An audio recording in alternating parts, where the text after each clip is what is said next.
Mi esposa me arrastró a la gala para impresionar a la nueva propietaria. Quédate atrás.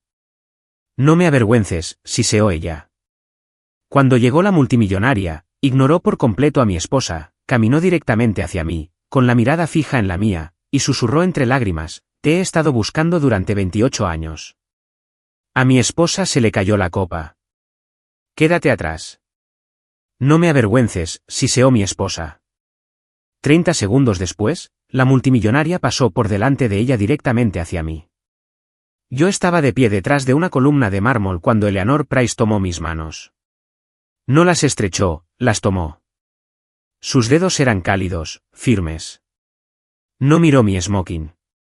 Miró mi muñeca, la pálida cicatriz que corría como un signo de interrogación, resultado de un trabajo que salió mal 20 años antes.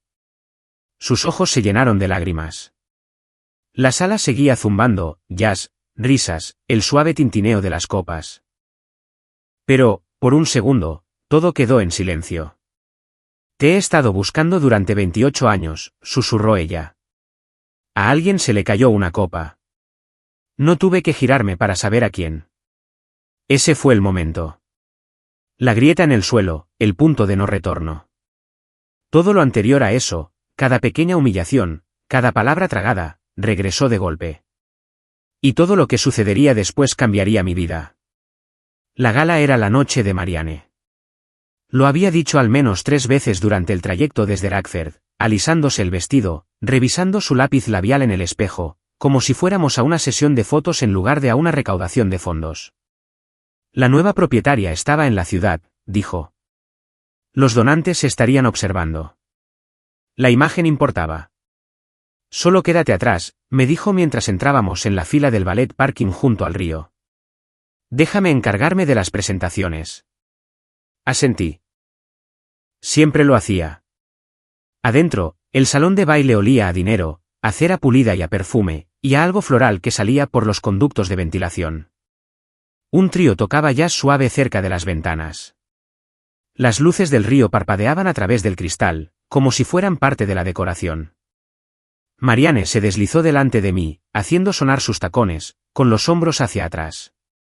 Ella parecía estar en su elemento. Yo no. El smoking era alquilado. El cuello me picaba. Mis manos eran el problema. Ella las notó en el baño, agarró mi muñeca como si estuviera revisando un reloj. Dios, Tom, dijo, bajando la voz. Se ven ásperas. Son manos, dije. Ella puso los ojos en blanco y sacó un pequeño tubo de su bolso. Toma, solo cubre lo peor. Miré la mancha beige en mi palma. Las callosidades, la cicatriz, el lugar donde un cable con corriente me mordió en el 2003, cuando un interruptor estaba mal etiquetado y el dueño juró que todo estaba apagado. Estas son del trabajo, dije. Y esto es del éxito, dijo ella, asintiendo hacia el salón de baile. Por favor, no hagas esto más difícil de lo que ya es. Me lavé esa cosa en el lavabo, vi cómo se iba por el desagüe como si no importara, como si yo no importara. Volvimos a entrar en la sala y ella hizo lo que siempre hacía, me colocó detrás de su hombro, medio paso atrás, lo suficientemente cerca para buscar una bebida, lo suficientemente lejos para pasar desapercibido. Quédate atrás, siseó mientras se acercaba un grupo de ejecutivos. No me avergüences. Me paré junto a la columna, observé a la multitud, escuché. Marianne se reía de chistes que ya había oído antes.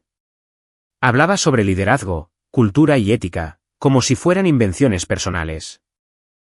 La gente asentía. Las copas tintineaban. Nombres que no reconocía flotaban en el aire. Entonces la música bajó y una onda recorrió la sala. Las cabezas giraron. Los teléfonos desaparecieron. La propietaria había llegado. Eleanor Price se movía como si no necesitara permiso. De unos 50 y tantos años, vestido negro sencillo, cabello recogido hacia atrás, sin joyas que valieran la pena notar, lo cual significaba que probablemente lo eran. Estrechaba manos mientras caminaba, pero sus ojos estaban escaneando. Buscando. Marianne se enderezó, levantó su copa y dio un paso adelante con una sonrisa que yo conocía bien. Eleanor no la vio. Pasó de largo la sonrisa, pasó de largo el brindis, y caminó directo hacia mí. Lo sentí antes de verlo, como un cambio en la presión del aire. Su mirada se fijó en la mía y se mantuvo. Cerró la distancia en 3 pasos silenciosos y extendió los brazos, con las palmas abiertas. Cuando tocó mi mano, se detuvo. Su pulgar rozó la cicatriz. Y entonces lo dijo. 28 años. Detrás de ella, la sala reaccionó. Una brusca inhalación de aire. El fino repique del cristal contra la piedra. La copa de Marianne se hizo añicos cerca de mis pies. Miré a Eleanor e intenté hablar, pero se me cerró la garganta. Todo lo que pude lograr fue, creo que te has equivocado de persona. Ella negó con la cabeza una sola vez. No, dijo. No lo he hecho. Marianne se abrió paso, con el color desapareciendo de su rostro. Eleanor, señora Price, este es mi esposo, Tom. Es un electricista sindicalizado. Drakford, dijo Eleanor suavemente sin apartar la mirada de mí. Marianne se congeló. Me sentí pequeño y alto al mismo tiempo, visto de una manera en la que no lo había sido en años, en décadas. La música se reanudó torpemente. Alguien se rió demasiado fuerte. Un camarero se arrodilló para barrer el vidrio. Eleanor apretó mis manos una vez más. Hablaremos, dijo. ¿Pronto? Luego se fue, absorbida por la multitud como si nunca se hubiera detenido. Marianne me miró fijamente como si yo hubiera prendido fuego al edificio. ¿Qué fue eso?, exigió, con la voz tensa. ¿Qué le dijiste a ella? Nada. No dije nada. Ella me lo dijo a mí. Su mandíbula se tensó. Se agachó para recoger su bolso, luego se enderezó, recuperando toda la compostura. Ve a buscar otra bebida, dijo. Y quédate atrás. Lo hice. Pero algo había cambiado.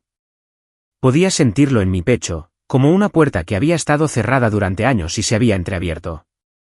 Observé a Eleanor desde el otro lado de la sala mientras Marianne subía al escenario, elogiando la integridad y la visión. Vi a los donantes inclinarse hacia adelante. Vi a la gente mirarme, curiosa ahora. Y por primera vez en mucho tiempo, me pregunté si había estado parado en la parte de atrás porque pertenecía allí, o porque me habían dicho que lo hiciera. No sabía por qué Eleanor me había estado buscando. No sabía lo que ella sabía. Pero sabía una cosa, mi vida ya no era pequeña. No dormí esa noche. Marianne yacía a mi lado, rígida como una tabla, dándome la espalda. La habitación del hotel estaba tranquila, excepto por el zumbido del tráfico a lo largo de Baker Drive y la sirena ocasional rebotando en el río. Miré al techo, repitiendo la cara de Eleanor una y otra vez, como sus ojos habían ido directamente a mis manos, lo segura que había sonado cuando dijo mi nombre. 28 años. Por la mañana, Marianne ya estaba vestida. Estaba de pie junto a la ventana con el teléfono pegado a la oreja, susurrando frases breves y agudas. Cuando notó que la observaba, me dio la espalda. En el viaje a casa hacia Drakford, no mencionó el tema. Yo tampoco. El silencio se sentó entre nosotros, como un tercer pasajero. Se rompió 2 días después. Estaba en la mesa de la cocina con una taza de café, mirando el periódico local cuando mi teléfono vibró. Número desconocido, código de área de Chicago. ¿Tom Keller?, preguntó una mujer cuando contesté. Sí. Soy Eleanor Price. Cerré los ojos. Nos reunimos en una cafetería justo al lado de Alpine Road, del tipo con cabinas de vinilo y una campana en la puerta que todavía tintineaba cuando entrabas. Eleanor ya estaba allí, sentada de espaldas a la ventana, con las manos entrelazadas alrededor de una taza astillada. Sin séquito, sin asistente, solo ella. Todavía lo tomas negro, dijo mientras me deslizaba en la cabina. Nunca dejé de hacerlo, dije. Ella sonrió con la curva más pequeña de su boca, y por un segundo, la vi más joven, con el cabello al viento, riendo en las gradas con una bandeja de cartón de nachos balanceada sobre sus rodillas. ¿Te acuerdas?, dije. Lo recuerdo todo, dijo ella. Ese es el problema. Me contó que había vuelto a la ciudad una vez, hace años. Pasó por el viejo campo en Boylan. La cerca de alambre estaba oxidada. El césped de los jardines estaba irregular. Pero todavía podía verme en el plato en el 95. Parte baja de la séptima entrada, 2 outs. El crujido del bate. La forma en que todo el lugar se puso de pie a la vez. Le dije a mi compañera de cuarto que me iba a casar contigo, dijo, como si estuviera hablando del clima. Me reí, breve y sorprendido. Ni siquiera podía permitirme un auto en ese entonces. Tenías algo mejor, dijo ella. Eras constante. El recuerdo me golpeó fuerte. El olor a hierba cortada. El sabor del polvo. La voz de mi padre desde las gradas antes de enfermarse. Le conté por qué dejé el béisbol, sobre el funeral, sobre las facturas, sobre el trabajo en la planta que se convirtió en un aprendizaje, y luego en una tarjeta sindical. Te escribí, dijo en voz baja. Después de mudarme. Llamé. Incluso pregunté por ahí. Nunca recibí nada, dije. Ella asintió como si hubiera esperado esa respuesta. Lo sé. No pregunté cómo lo sabía. Tenía miedo de la respuesta. Hablamos durante 1 hora sobre cómo cambiaba Ragford, sobre el trabajo, sobre el tiempo. No me tocó, no coqueteó, solo escuchó. Cuando nos levantamos para irnos, deslizó una tarjeta sobre la mesa. Si alguna vez necesitas entender el papeleo, dijo, llama a este número. No se trata de dinero. Se trata de claridad. Esa noche, Marianne notó la tarjeta. ¿Quién es Eleanor Price?, preguntó, demasiado casual. Alguien de mi pasado, dije. Ella sonrió sin calidez. Qué curioso cómo el pasado aparece justo cuando el futuro está en juego. No respondí. Me fui a la cama pensando en cartas que nunca llegaron y en una vida que podría haber sido. Y luego pensé en mi cuenta de jubilación, porque por primera vez, me di cuenta de que no podía recordar el último estado de cuenta que había visto.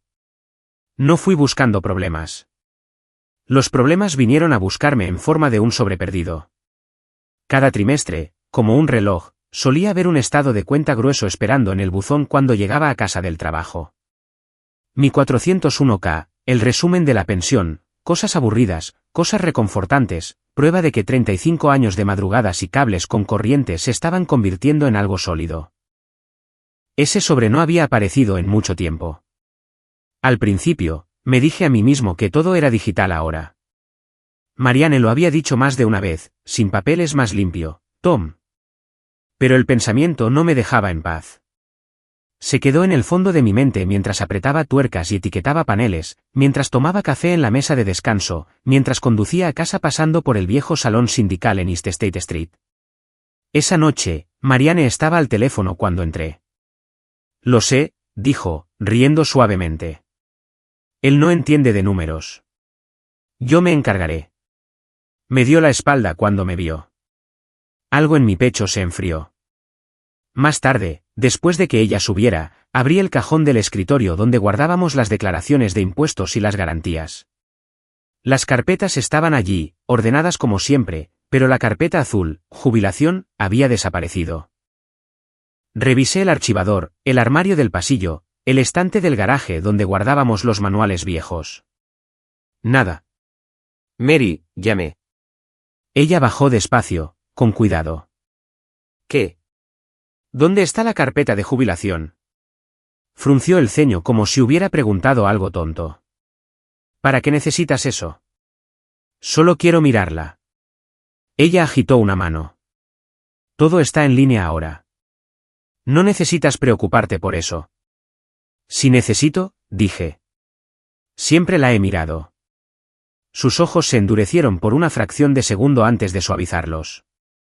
Tom, estás cansado. Has estado distraído desde esa gala.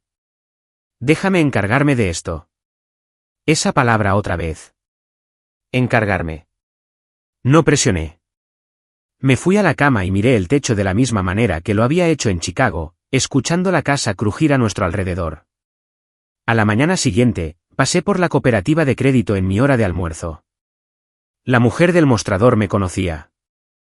Habíamos ido a la misma escuela secundaria, aunque ella estaba un año por detrás. Escribió durante un minuto, frunció el ceño y luego levantó la vista. Su dirección postal fue cambiada, dijo. ¿Cuándo? Hace unos 6 meses. ¿A dónde? Ella dudó. A un apartado postal en la ciudad. Sentí que se me caía el estómago. ¿Quién autorizó eso? Ella miró la pantalla. Su esposa. Poder notarial. La miré fijamente. Nunca firmé un poder notarial. Ella se mordió el labio. Está en el archivo, Tom. Conduje de vuelta al taller con las manos temblando sobre el volante. Cada semáforo en rojo se sentía más largo que el anterior. Esa noche, le pedí a Marianne que se sentara. Fui a la cooperativa de crédito, dije. Su sonrisa no llegó a sus ojos. ¿Por qué harías eso? Dijeron que cambiaste la dirección postal y que tienes un poder notarial. Suspiró como si yo fuera un niño que hubiera interrumpido su trabajo. Era simplemente más fácil de esa manera. Tú olvidas las cosas. No olvido mi propio nombre. No seas dramático. Pedí ver el papeleo. Trajo una carpeta del cajón de la cocina y la deslizó sobre la mesa. Era gruesa, pestañas, firmas, fechas. Mi nombre estaba en ella. ¿Ves?, dijo suavemente. ¿Firmaste? Miré la firma. Era mía, o lo suficientemente parecida. Recordé el día en que me entregó una pila de formularios después de la cena, dijo que eran actualizaciones para seguros y beneficios. Firmé donde ella señaló. Dijiste que esto era rutina, dije. Lo era, dijo. Estás leyendo demasiado en esto. Pasé las páginas. Cambios de beneficiarios, entrega digital, un formulario de consentimiento conyugal que no recordaba haber discutido. Mi cabeza comenzó a palpitar. Tom, dijo, bajando la voz. Te estás confundiendo. Eso pasa. Esa palabra, confundiendo, aterrizó más fuerte que cualquier otra cosa. Empujé la carpeta hacia atrás. Necesito tiempo. Ella asintió, ya de pie. Por supuesto. Solo confía en mí. Esa noche, llamé al número de la tarjeta de Eleanor. El contador forense que ella recomendó se reunió conmigo en una cafetería cerca del viejo centro comercial, con un bloc de notas legal entre nosotros y una jarra de café quemado en la mesa. Habló claro, explicó cómo se podían redirigir las cuentas, cómo funcionaba la entrega sin papel, lo fácil que era mover cosas sin levantar alarmas si uno de los cónyuges controlaba el flujo de información. No estás loco, dijo. Y no estás solo. En el viaje a casa, entré en el estacionamiento de una tienda de comestibles y simplemente me senté allí, con las manos en el volante. Pensé en la forma en que Marianne se había reído por teléfono, en cómo le había dicho a la gente que yo no entendía de números, en lo pequeño que me había hecho sentir durante años. Podría haber explotado. Podría haber gritado, tirado la carpeta al otro lado de la habitación, exigido respuestas. En cambio, hice algo que mi padre me había enseñado después de que me expulsaran de un juego por ira en el 95. Reduje la velocidad. Escribí todo, fechas, palabras, cambios. Y por primera vez, no me quedé atrás. Marianne se volvió más astuta en el momento en que se dio cuenta de que me había vuelto curioso. No fue una confesión completa ni una pelea a gritos. Fue más sutil que eso, como la forma en que un buen ladrón no activa la alarma, simplemente cambia el código y sonríe mientras forcejeas con la manija. 2 días después de que pregunté sobre la cooperativa de crédito, llegué a casa y encontré los cajones del escritorio reorganizados. No desordenados, peor. Ordenados. Vacíos de cualquier cosa útil. El archivador en el pasillo tenía una cerradura nueva. Del tipo plateado barato que compras en la ferretería. ¿Qué es eso?, pregunté, señalándolo.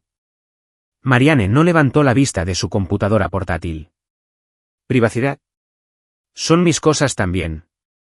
Hizo clic con el ratón como si no me hubiera oído. Tus cosas están en el garaje. Fui al garaje y abrí el viejo contenedor de plástico donde guardábamos manuales y garantías. Había bombillas, cinta adhesiva, una bolsa de adornos navideños y un directorio de la iglesia laminado de 2012. Ninguna carpeta de jubilación. Esa noche, ella se sentó en el sofá hojeando una revista como si todo fuera normal. Tom, dijo sin levantar la vista. Hablé hoy con el Departamento Legal de Recursos Humanos. Mi estómago se tensó. ¿Sobre qué? Sobre ti, dijo, y finalmente me miró a los ojos. Has estado actuando extraño desde la gala. Dejé que eso se asentara por un segundo. El descaro de ello. La forma en que podía torcer la realidad hasta que yo fuera el problema. Pregunté a dónde fueron nuestros estados de cuenta de jubilación, dije. Y yo respondí, dijo ella. Sin papel. Más limpio. Menos desorden. Yo no soy desorden, dije. Dejó la revista con cuidado. ¿Quieres mantener tu cobertura médica, Tom? Parpadeé. ¿De qué estás hablando?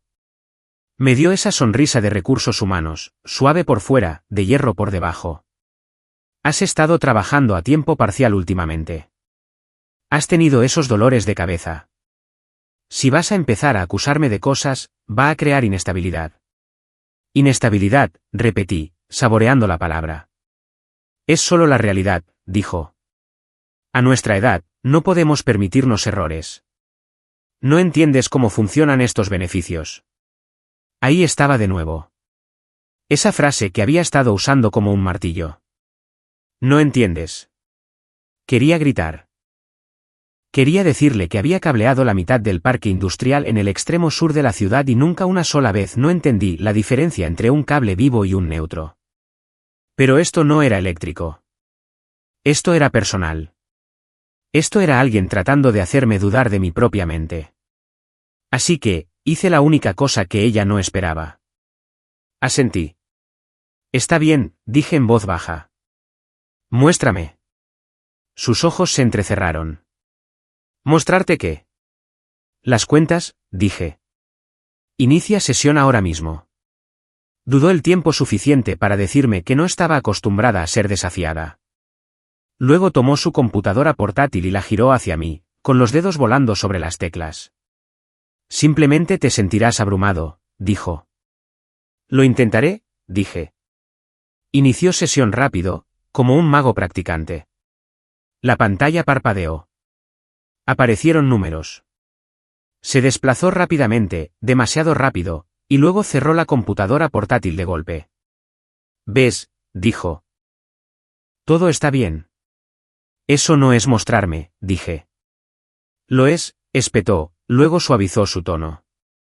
Tom, no estás pensando con claridad. La miré fijamente. A la mujer que había defendido en funerales y días festivos y reuniones de padres y maestros. La mujer que solía apoyar su cabeza en mi hombro en el autocine cuando todavía nos reíamos. Estoy pensando más claro de lo que lo he hecho en años, dije. Subí las escaleras y cerré la puerta del dormitorio. Mis manos temblaban, pero no de miedo, sino del esfuerzo de contenerme. Al día siguiente, después del trabajo, fui a la biblioteca pública de Radford. Eso le habría sonado gracioso a mi yo más joven. Yo, el tipo que preferiría reconstruir un motor antes que restablecer una contraseña, sentado frente a una computadora pública con gafas bifocales encaramadas en la nariz como si de repente me hubiera convertido en mi padre. Pero lo hice. Saqué mi teléfono y llamé al contador forense de nuevo. Está bien, dije. Háblame como si tuviera 5 años. Se rió entre dientes. Esa es la mitad de mi trabajo. Me guió a través de ello lentamente. Recuperación de correo electrónico, preguntas de seguridad, autenticación de 2 factores. Busqué a tientas en el teclado de la biblioteca como si estuviera cubierto de grasa. Mis dedos seguían golpeando las teclas equivocadas. Murmuré en voz baja y recibí una mirada de una bibliotecaria adolescente como si hubiera insultado a su gato. Después de 40 minutos, finalmente entré en un correo electrónico antiguo. Marianne no sabía que todavía tenía acceso a uno que usaba cuando el programa de aprendizaje del sindicato nos obligaba a hacer módulos en línea. Y ahí estaba. Notificaciones, cambios de cuenta, actualizaciones de dirección, una confirmación de actualización de beneficiario que nunca había visto porque se había enviado a la nueva bandeja de entrada, sin papel, que Marianne controlaba. Mi garganta se secó. Imprimí todo, una página a la vez. La impresora de la biblioteca chilló como si me odiara, pero escupió pruebas. Al salir, me detuve en la cafetería de East State Street y me reuní con el abogado que Eleanor había recomendado. Tenía unos 60 años, vestía un traje sencillo y hablaba como un tipo que había pasado décadas viendo a la gente mentir bajo luces brillantes. No necesitas ser ruidoso, me dijo, golpeando la pila de papeles. Solo necesitas ser preciso. No estoy tratando de arruinarla, dije. Miró hacia arriba. Entonces ya estás por delante de ella. Ese fin de semana, Marianne organizó un brunch para donantes en nuestra casa. No me preguntó, me informó. Solo quédate arriba, dijo, arreglando flores en un jarrón como si estuviera audicionando para una revista. Estamos discutiendo iniciativas de liderazgo. Casi me río. Liderazgo en mi propia casa. Había planeado evitarlo para seguir recolectando pruebas en silencio, pero entonces escuché a una de las esposas de los donantes en la entrada decir, Marianne, tu casa está tan curada. Curada como un museo.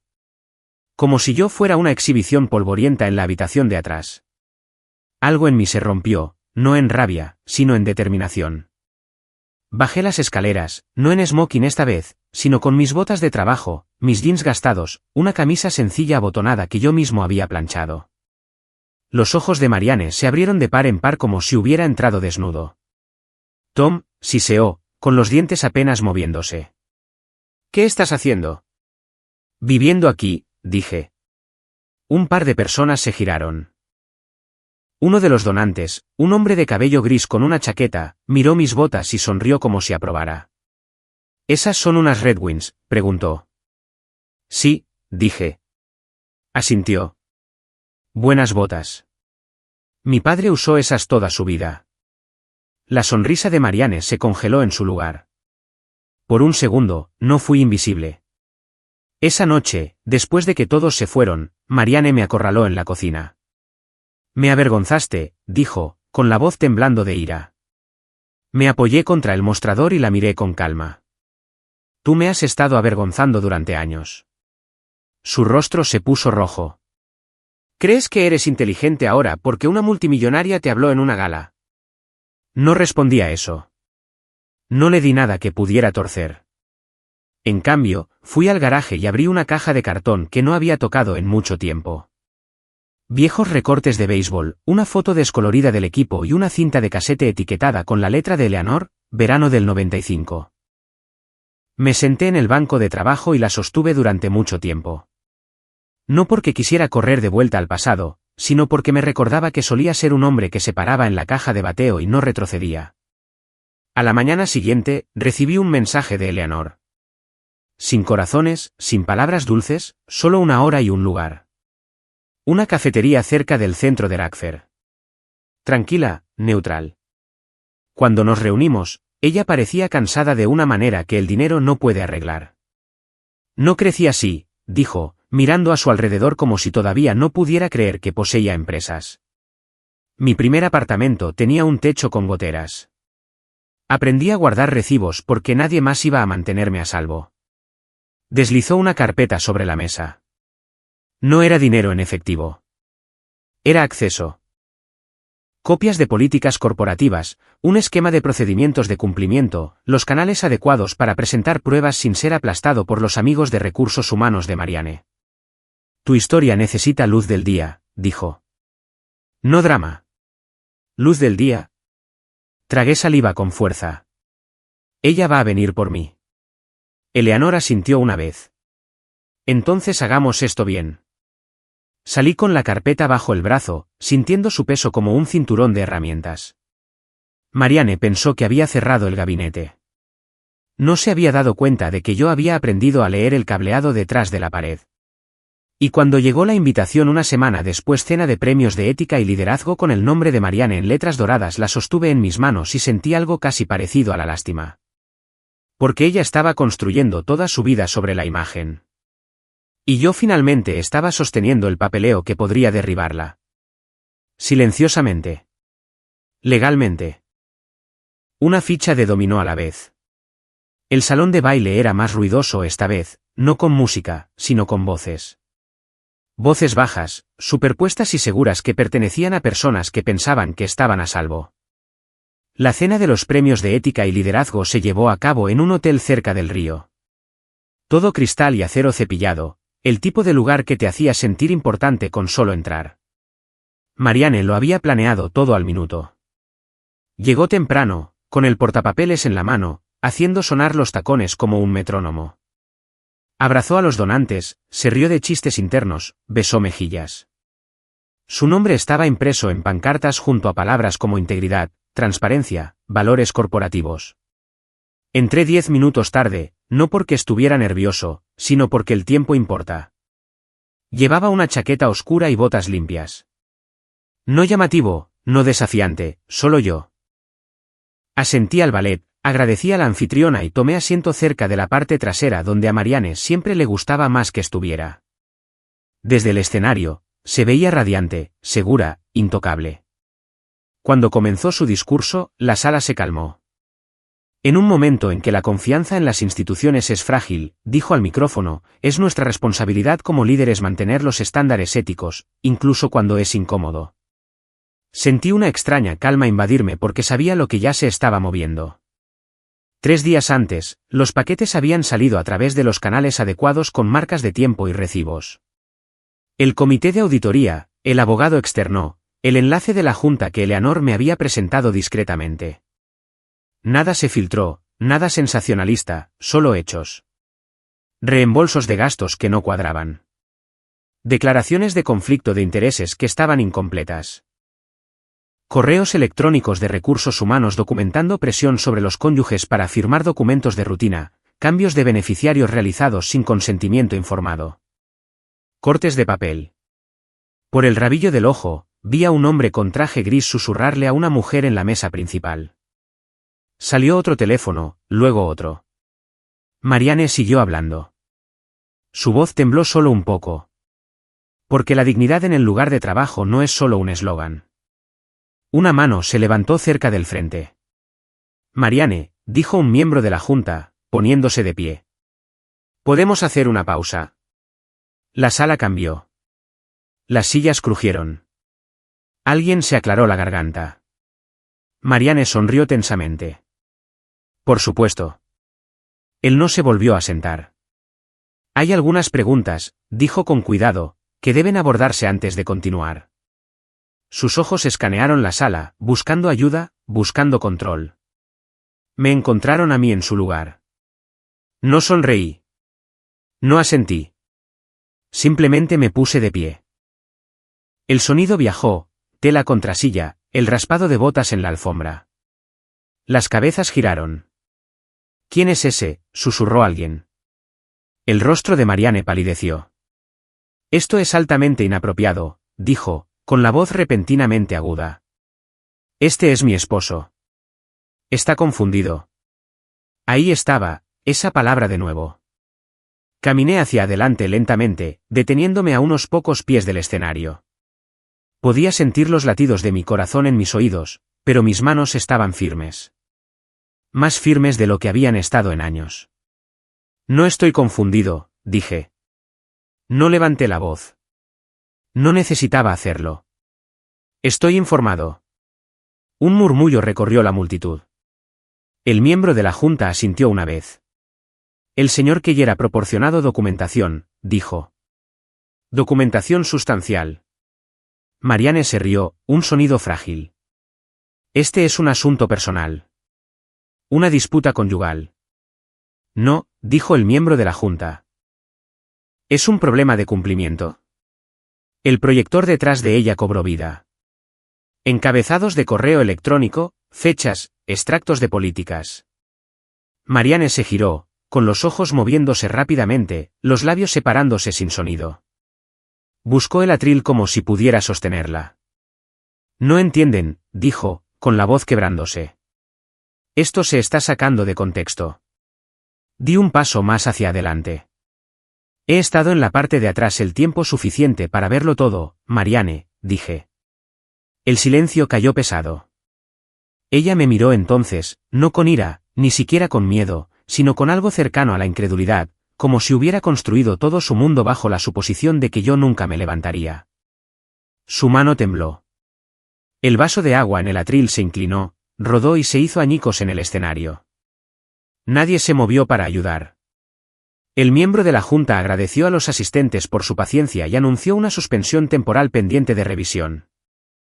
Los donantes evitaron el contacto visual. Algunos me miraron con algo parecido al respeto. Marianne fue escoltada fuera del escenario, con sus tacones haciendo clic fuera de ritmo por primera vez que yo hubiera escuchado. No la seguí. Me quedé donde estaba hasta que la sala comenzó a zumbar de nuevo, esta vez con una energía diferente. ¿Preguntas? Reales. Cuando finalmente salí, el aire de la noche se sentía fresco y limpio. Me paré junto al río y respiré. Eleanor se unió a mí un momento después. Ella no me tocó. Lo hiciste, dijo. Lo hicimos bien, respondí. Ella asintió. Adentro, las fichas de dominó seguían cayendo, pero afuera, bajo las luces de la ciudad, sentí algo que no había sentido desde ese verano en el 95. Sólido. Me mudé la semana siguiente. No con prisa, no en medio de la noche. Empaqué lo que era mío, herramientas, ropa, una caja de fotos viejas, el casete del 95, y dejé el resto exactamente donde estaba. Dejé que la casa se viera curada sin mí. El abogado se encargó del resto. Debido al rastro de papel, debido a que todo se había hecho en silencio y correctamente, el divorcio no se convirtió en un circo. Los cambios de beneficiarios se revirtieron. Las cuentas de jubilación se corrigieron. El poder notarial fue anulado. No fue el premio gordo. Fue justicia. Y después de años de que me dijeran no entendía de números, la justicia se sintió como ganar. Marianne perdió su trabajo incluso antes de que terminara la investigación. Los directores de recursos humanos no sobreviven a las violaciones éticas, especialmente las públicas. Escuché por la ciudad porque en Rackford siempre te enteras que ella estaba explorando nuevas oportunidades. Esa era la frase que a ella le gustaba usar con otras personas. No me regodeé. No llamé. No fui a buscar. La venganza, aprendí, no es ruidosa cuando se hace bien. Es definitiva. Los días tranquilos fueron más difíciles. Hubo mañanas en las que me desperté solo en un pequeño apartamento cerca de Charles Street y sentí el peso de todo asentarse en mi pecho. 30 años es mucho tiempo para darse cuenta de que te has estado encogiendo. Algunas noches me quedaba despierto mirando un techo que no era el mío, preguntándome cómo me lo había perdido. Pero luego hubo otros momentos, como la primera vez que revisé mis cuentas por mi cuenta y entendí cada línea. O la tarde en que pasé por el viejo campo en Boylan y vi un juego de secundaria desde las gradas, con el crujido del bate sonando igual. O el día que me reuní con Eleanor para tomar café de nuevo. Sin gala, sin discursos, solo un lugar tranquilo cerca del centro con tazas astilladas y pasteles malos. Hablamos despacio, con cuidado, sobre dónde estábamos ahora, no dónde habíamos estado. No fingimos tener 25 años de nuevo. No apresuramos nada. A nuestra edad, no persigues fuegos artificiales. Buscas una luz constante. A veces conducíamos con la radio baja, con rock clásico deslizándose por los altavoces de su vieja camioneta. A veces no hablábamos en absoluto. Eso era suficiente. Pensé mucho en la dignidad en esas semanas. En lo fácil que es regalarla, un pequeño compromiso a la vez. En cómo quedarse atrás se convierte en un hábito si no tienes cuidado. A los 57 años, no estaba empezando de nuevo. Me estaba recuperando a mí mismo. Si esta historia te tocó de cerca, si alguna vez te has sentido invisible, subestimado o discretamente apartado, tómate un momento para sentarte con ese sentimiento. Comparte esta historia con alguien que pueda necesitarla. Y si quieres escuchar más historias sobre fuerza silenciosa, lecciones duras y segundas oportunidades, considera suscribirte. Algunas personas pasan toda su vida tratando de impresionar a una sala. Otros finalmente recuerdan quiénes son y dan un paso al frente.